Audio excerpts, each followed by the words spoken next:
Adrian Bronner, he's not as fast or as quick as Adrian, and I don't think he's as skillful as Adrian, but I think he does some things in the ring that just separates him and makes him better than Adrian Bronner. Is Keith overall going to be a tougher challenge than Adrian in your mind?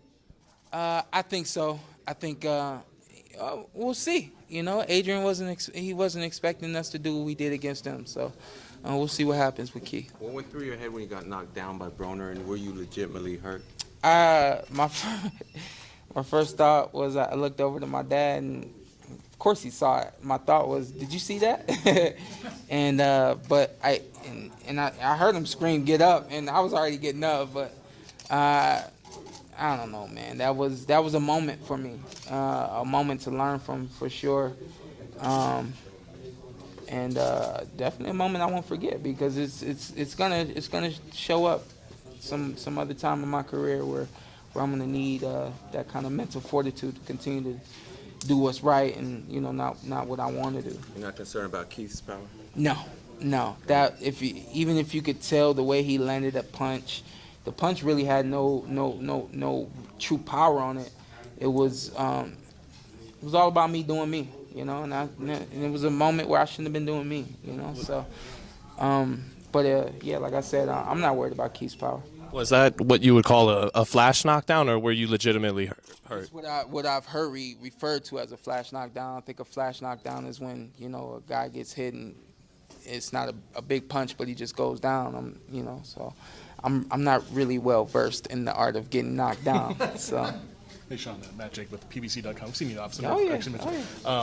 Real story for the website on obviously this is a rebirth of the 147-pound welterweight division. Nice. In history, so I'm talking to Keith about what fighter in his welterweight history you remind him of. So I want to ask you, what fighter in welterweight history does Keith remind you of, and why? I don't know why, but the first guy that came into my head was Roberto Duran, but he doesn't apply pressure like Roberto Duran. I'm like blown. I don't have any. Who did he say I remind him of? I'm talking to you, so. Oh yeah. Okay. Yeah, I'll get you that information. Yeah. I want to know.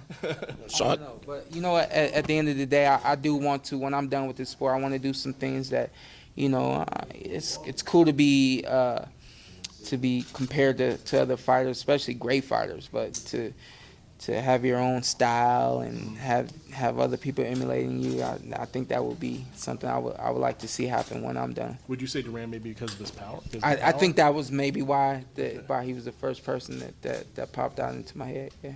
How important will the jab be in this fight, Shawn? Because Keith throws every punch in the book but the jab. I've seen that, man.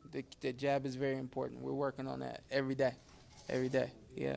And I think with as much as you guys have seen me do, you'd be surprised at how much I'm not told to do that stuff, but I'm told to work the jab. So very important.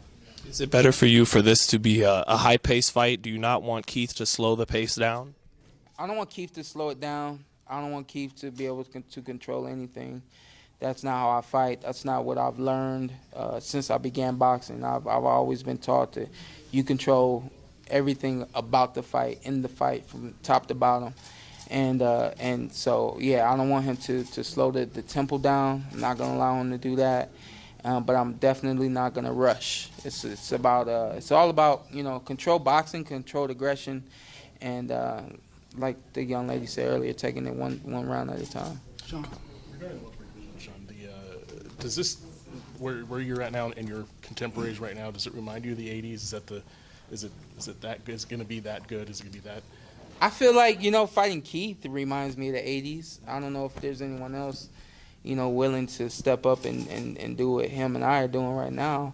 But yeah, right now this is definitely an '80s fight. I heard him mention that he was a throwback fighter, but this was years ago when he was screaming that, and I never really looked at it like that. But once I looked at what he meant by a throwback fighter, I was like, man, I'm a throwback fighter, So this is awesome. This is awesome for the sport of boxing, and to put us on CBS is I really don't think there's anyone else you could put on CBS. No other matchup that you can put on CBS that would be as great and as special as this one. Does this fight determine the #1 welterweight in boxing? Yeah, yeah, it does. I believe it does. Yeah, yeah. Shawn, do you actually think you're gonna have to cut off the ring more?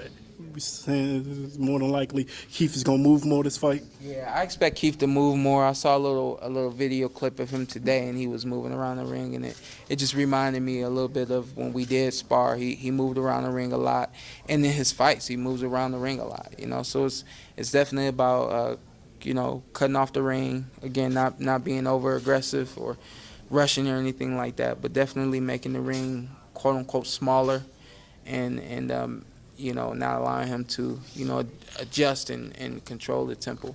We've seen movement frustrate a lot of fighters. Has movement in the past given you problems? Does it frustrate you when guys try to move on you? Not too many guys have tried to move on me, you know, so I've had guys do it in sparring, but never in none of my actual 28 fights now. So I know I can't allow myself to get frustrated, you know, so I'm gonna have the right mindset going into this fight. That'll take care of it all. You want to win every round, but if you do fall behind on the scorecards, are you prepared for that? Will you just go after him for a knockout if that's the situation you're put in? Shawn, you've seen me train. You know the hard work that I put in. I'm prepared to do any and everything that it takes to.